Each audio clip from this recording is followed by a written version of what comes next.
Are you listening? Damn. And welcome back once again to the Endurance Hour podcast. This is episode 374, just a couple of weeks from the big race, Ironman World Championship on the Big Island. We'll get closer to that event, and we'll talk more about it as we get closer. Back alongside Kona coach Wendy Mader, who is going back to the island here in a week or so. I'm Dave Erickson. Thanks for listening. Lots of great questions to go over. We're going to get right to it. This question came to us from YouTube below our video called Running and Suffering in Hot Weather. The person wrote, this is Lee Baker. I enjoyed the discussion. I was wondering if Wendy could comment a bit more on managing nutrition needs during a high heat and humidity race. The reason I ask is because I just raced Ironman Austria, high 90s with humidity. I found I was able to stay hydrated with water and course supply Gatorade Endurance, but unable to manage my nutrition. I could keep liquid calories down on the bike, but simply stop calories late in the ride. Can you share your approach or plan on how you manage to maintain caloric intake during the heat, specifically the bike portion? Thank you, from Lee Baker. Coach? Hey, Lee, what a timely question as I've been preparing for the heat because I'm headed to Kona in a couple weeks. Well, I'm headed to Kona in a week. I'm racing in a couple weeks. So, there's a lot to dissect in that question. I think your approach to maintaining fluid needs with water and Gatorade is exactly what I do on the bike. And I count that as part of my fueling. So, there's about 150 to 200 calories, roughly, 50 to 60 grams of carbohydrates in a bottle of Gatorade. And so when I'm racing in the specifically hot conditions like Kona or anywhere else, I'll be taking in one bottle of water and one bottle of Gatorade per hour. And then I'll supplement that with an extra 100 calories. So I'm looking at around 200 calories, around 60 grams of carbohydrate per hour. The calories, depending on the humidity, because I crave different things depending on if it's dry heat or humid heat, will come from potentially gels. I've been in the sport for so long that I kind of stay away from gels, but I know I can tolerate them. Or chews, like Power Bar chews, or depending on what the sponsor of the is, I pass them Power Bars, so I relied on that, as well as bars. I'm okay. I like to eat, so I like to carry my own cookies or bars. Chewing's a little bit harder when you're trying to breathe on the bike, but at the same time, I will allow myself to slow down just so I can get in those calories. I'm fine with eating solid foods in the heat and humidity because I practice that and I have a lot of experience to know what my GI tract can handle. And so I'd be interested in knowing a little bit more about why you or anyone else out there had to stop fueling themselves on the bike. And again, I think the best way to fuel, especially when it's hot and humid, is with liquid calories versus solid calories, because you're also getting that hydration effect. And also generally in hot and humid conditions, it's usually the bike people can fuel properly. And it's usually the run where kind of you struggle a little bit. You're running, it's impact, and your GI tract is bouncing around, and you may have slushing in your stomach, and that may cause you to stop eating. And usually if you feel slushy or you feel crampy or you feel nauseous, you need to eat. You need some electrolytes. And so I'd say possibly maybe you needed more electrolytes on the bike to help retain that water that you were consuming. And maybe it was a matter of the water or the Gatorade was warm that you were getting at the aid stations, and that maybe made you feel a little nauseous because it's warm liquid that you were consuming. So, we do have on the Endurance Hour YouTube channel a fueling guide for sprint, fueling guide for Olympic, fueling guide for 70.3, and a fueling guide for 140.6 that you might want to check out, because there's a lot of information out there that you can find online, but you really want to get dialed in and specific to you. You want to know beforehand so you can practice how many ounces of liquid do you need, how many grams of carbohydrate do you need, and what you can sustain to carry you over into the run. Yeah, I'm just typing in here a fueling guide or fueling on the Endurance Hour YouTube channel. And the reference that you're doing is from a year ago, and it's titled, well, the thumbnails say Race Fueling Guide, and one goes Ironman Triathlon, Olympic, 70.3, and Sprint. And those were all done a year ago. But if you type in fueling, you'll see that. We even go as far back as 6 years ago, triathlon nutrition versus fueling, how to fuel on the bike in a triathlon and master those aid stations. Got some pros who are giving their race day fueling tips. This is from Ironman Florida 10 years ago when I was covering that race there.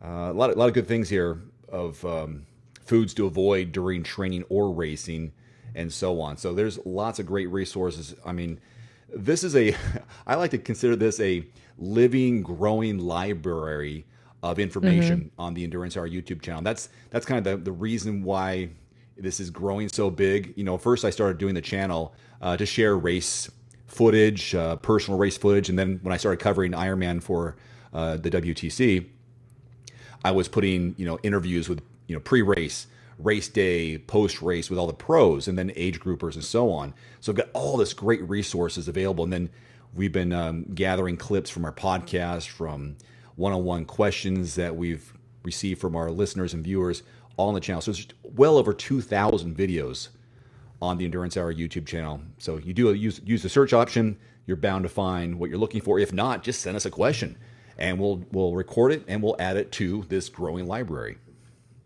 Yeah, I mean, this is a great question. And again, how I do it, I manage heat and humidity better than most people. So I'm probably a different kind of person than most people when it comes to heat and humidity.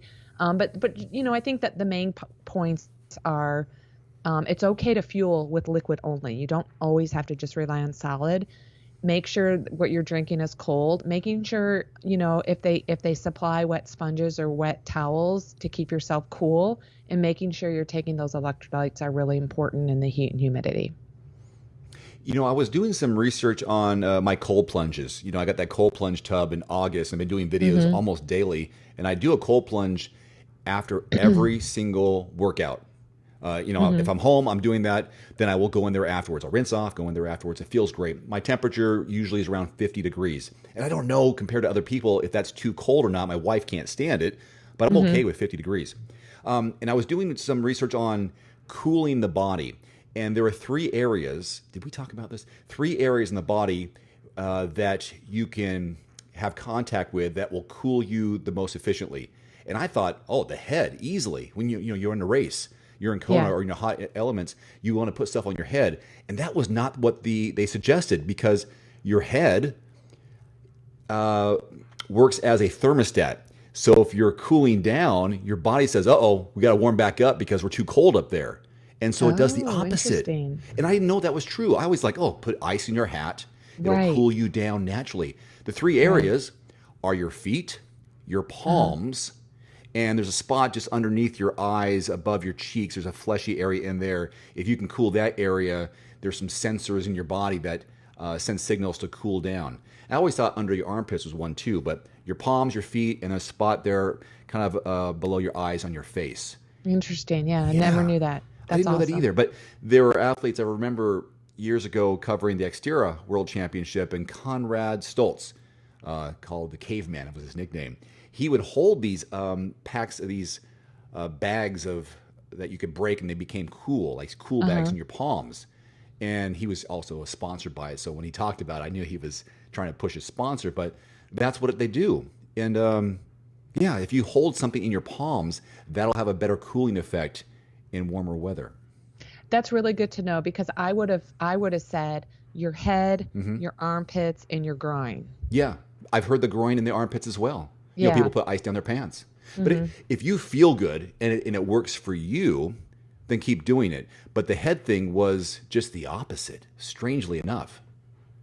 Yeah, look absolutely. into it. That's what I read. That's what I found during my research. But for others who want to get a second and third source, please do so.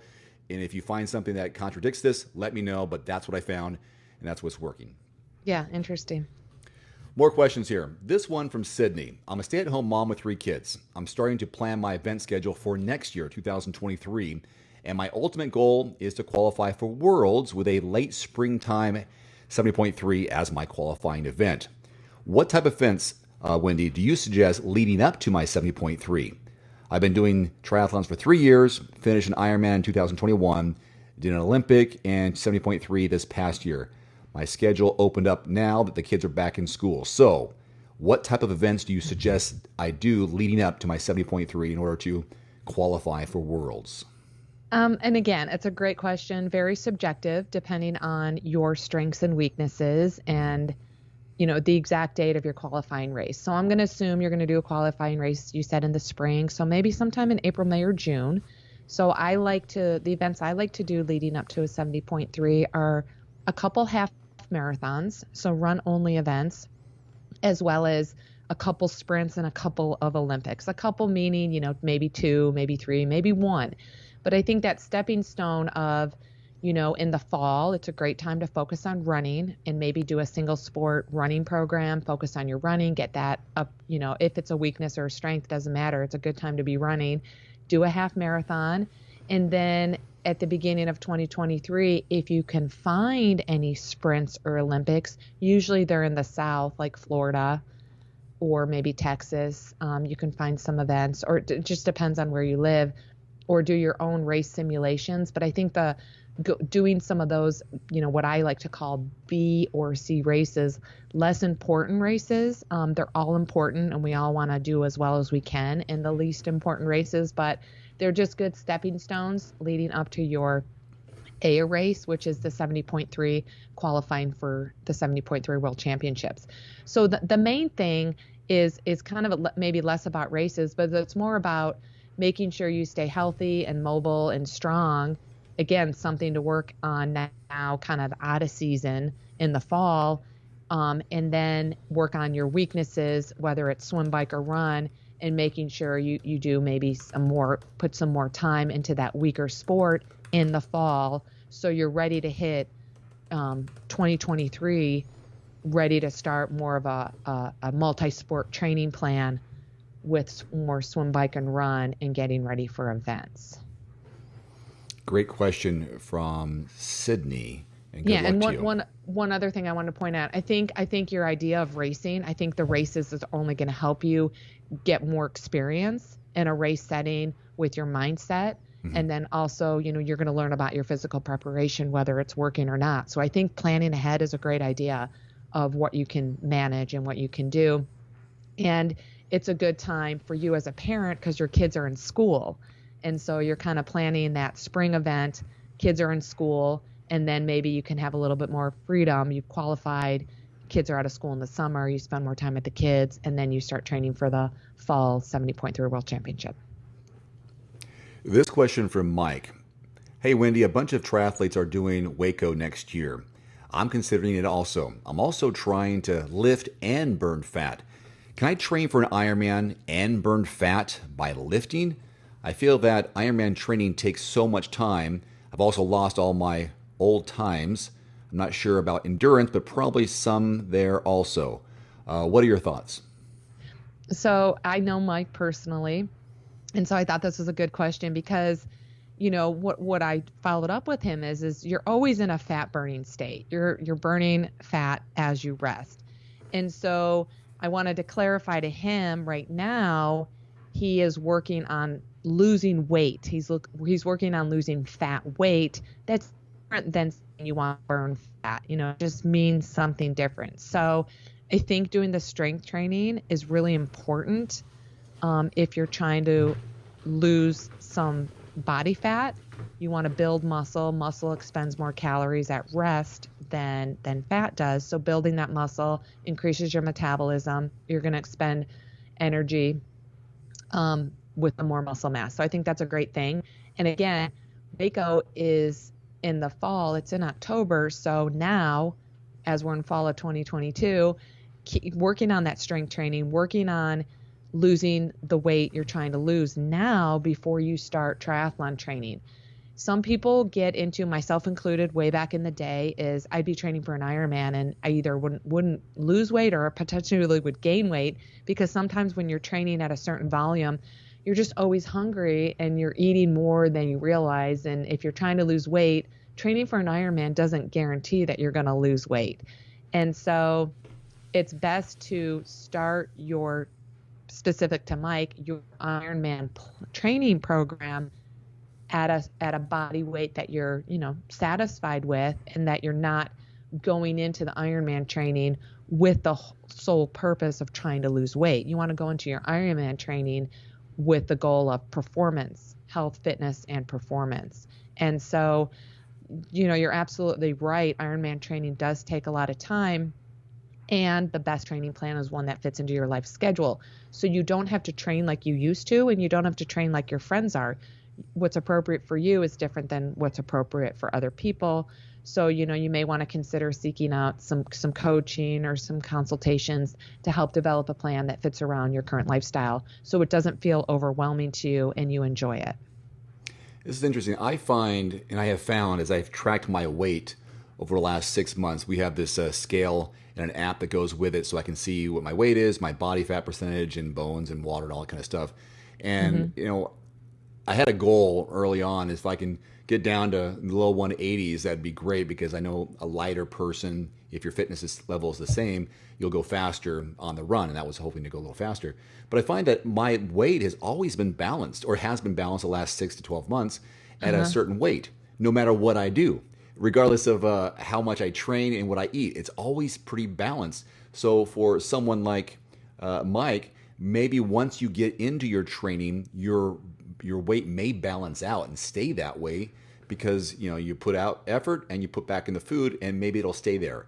But maybe coming into it lighter and work on the losing weight prior to your training, then you'll stay steady. That's been my experience. I thought maybe the training would help me lose weight and get to a certain point. I'm knowing me, it's just probably what I'm eating, because I am working out more, I'm hungrier, I eat more food, and so it's like I burn it, I put it right back, as opposed to lowering the food intake because I'm just so hungry.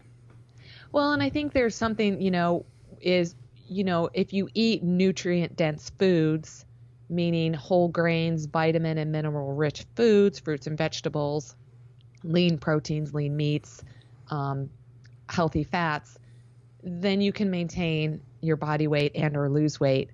If, let's say, you eat 3,000 calories of nutrient dense foods, that's different than eating 3,000 calories of donuts and other pastry type products, other high sugar products. So it's important that you supplement your training with a nutrient dense diet, because that's going to enhance your performance, and that's going to help maintain the body weight that you're trying to maintain, and muscle mass. There's just a lot going on. Yes. A lot going on when it comes to nutrition, fitness, exercise, performance, weight loss, weight gain.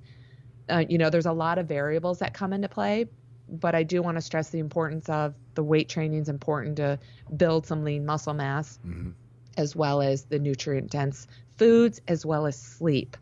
Sleep to lower your cortisol levels. High cortisol levels keep body fat on people. I can't explain the physiological issue with that, but you want to make sure you're recovering and you have good sleep hygiene habits to maintain lean muscle mass. Cold water immersion is pretty good too. Absolutely, yes.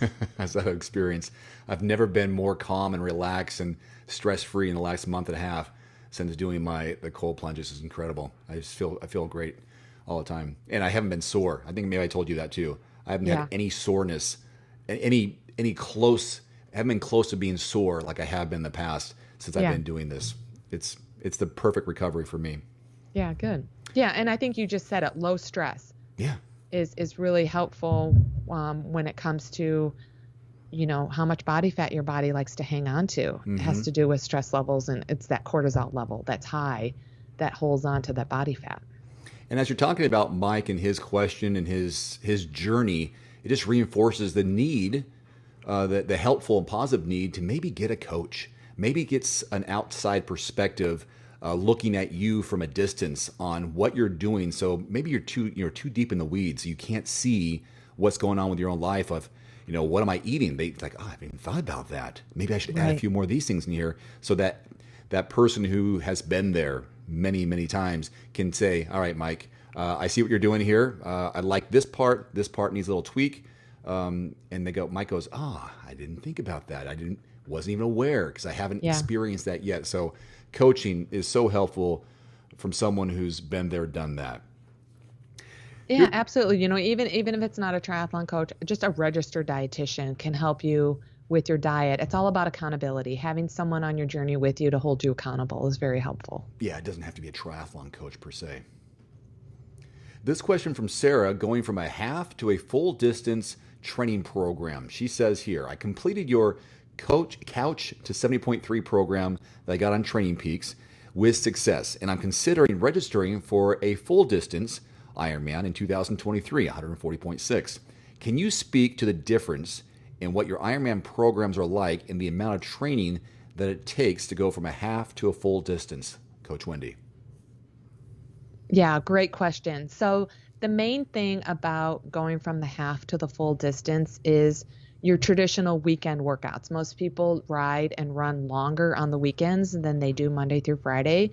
So, the last, let's say 12 weeks of your plan are going to have higher volume, whereas a 70.3, your longest ride is going to be in that maybe 3 to 4 hour range.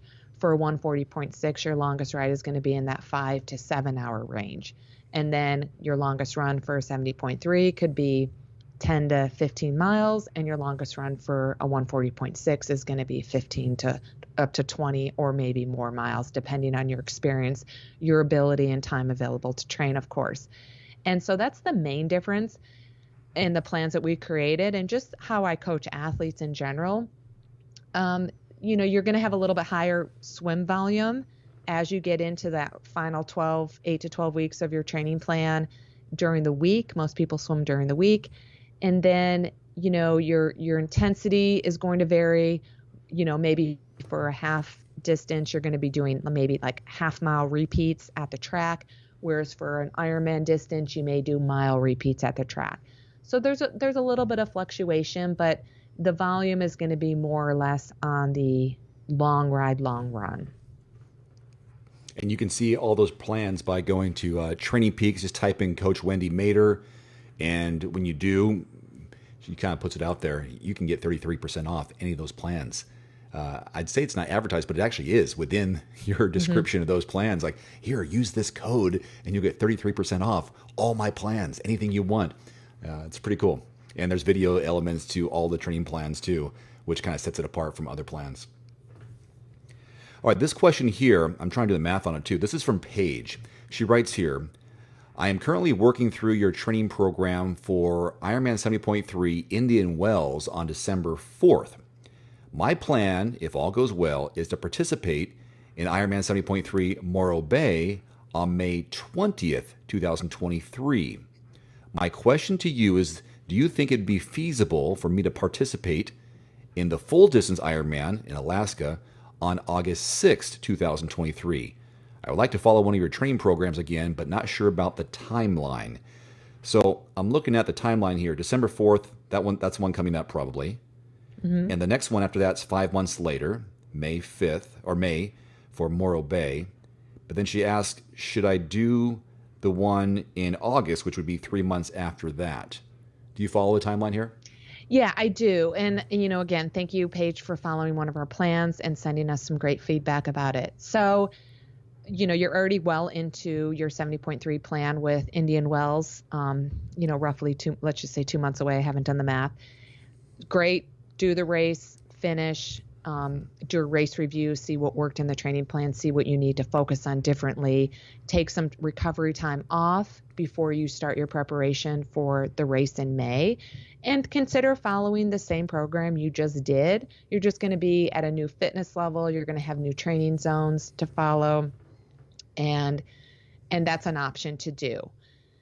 Also, when you commit to Ironman Alaska, it's definitely feasible. What I would suggest is you actually follow an Ironman specific training program, 24, 28, 32 weeks long, and or consider coaching, and then insert the May 70.3 within the Ironman training program. So instead of following another 70.3 plan that ends in May, race day, and then starting over with another plan, just start your Ironman plan January, February, March, April, whenever it starts, and then use that race in May as a lead up race. Again, talking about the B or C races to help prepare you for Ironman Alaska. Having just said that, you could just, keep tacking on training plans, do another 70.3 plan that ends in May, because I think you just said you have 12 more weeks. So then you could follow a 12-week, it's more of an Ironman build plan. It's going to start at a more mileage than your 32-week plan will, but you're going to be ready because you just did a 70.3. So you could purchase maybe an advanced or a beginner Ironman plan for 12 to 16 weeks leading up to Alaska. So there's a lot going on. You don't need to decide now. Let's wait and see how your December race goes and assess what you're needing. Yeah, what I like about some of your longer plans, the 24 and so many months after that, is that they build in as part of your training a race or a race simulation. So I think what you said there is like, go for the Ironman Alaska plan, back time it, and then plug in that 70.3 in May somewhere where it fits with that specific build up to Alaska. And that's where, get Wendy on the phone or hire her for that section of and say, okay, where does it make sense? How can I adjust my plan? Because these are personalized plans. You get the plan, but you can personalize it after the fact. Personalize it to go, all right, let's move some things around, move these weeks around to where I can fit in that Morro Bay in May that still fits with a strong buildup and learn from it in anticipation for Alaska. Yeah, we have beginner and advanced plans, and we have descriptions. So we give you an idea of what we suggest your training is like before you start the plan. So like the advanced Ironman plan that I mentioned, we're assuming you can do, I think, 60 or 70 miles before you start that 12-week plan. It's not a beginner plan. It's assuming you have experience and you have some background and some base training before you start that plan. So there's definitely a lot of options that you can choose from. You just want to make sure you race in December, you learn from it, you recover before your next focused season training plan begins. And, it's the holiday season in December is a great time to recover before the January hits and you start training again. Yeah. Hey, I'm just looking over a little bit of the T2 Endurance Club on Facebook. It's our closed private group, over 700 members inside the group. And let me see if we have anybody pending as of this morning. I don't see that just yet, but that's where Wendy usually posts some interesting questions or topics that we used in our last podcast. And the one that you had listed most recently, what are your top fitness activities that you share with your kids or kids that you teach and coach? And where'd you get this idea? I was listening to a podcast that we did at this time last year. No, it's actually in 2019. Mm-hmm. It was a podcast that you had posted a question on Instagram about how do you arrange your training when you're a new mother or new father, which happened to you. Ah. And so then I started getting these ideas about the responses on that we shared on the podcast. I think it was episode 307 of what other parents, mothers and fathers were doing with they were trying to fit their training around their kids' activities, such as, have your son or daughter ride with you while you're running, or while they're doing their sport, baseball, soccer, swimming, you could be running and doing your sport, or joining a health club where there's childcare. So your kid could be playing in the childcare if they're really young and you can still do your activity. So it just got me thinking about parents and kids. And as a coach, a swim coach for the last 5 years at Lifetime, I do a lot of cross training and multi-sport activities with my kids. We went to the lake up at Red Top Mountain State Park, which is about 45 minutes from here. We went and swam in the lake. And this week, because we have some unusually warm, maybe it's typical, but unusually warm fall weather, so I'm taking them on hikes right where we swim. There's some nice trails. And I'm just kind of incorporating some multi-sport into their plan. And so I was just interested in what other parents do with their kids. When both the kids were pretty young, we had a double stroller at one point, and I would just go around the neighborhood and we would visit the horses or go whatever up and down the street. We have horses that someone's got a field about Nice. 3/4 of a mile away. So we get some apples, some carrots, and we make our little trek up there. And that was kind of, if I could push and jog him, great. And then if it was one of our single strollers, that would be part of a workout early on for the first one we had. And he would sleep through it. So it was great. So I could just go and cover his face or, bundle him up if it was cold. And I got my exercise in some of those ways. Nice. And then lately we've been going to, I've motivated Finn. Well, I didn't really motivate. I said, I'm getting ready for my big race coming up. I'm just in generic terms in Arizona.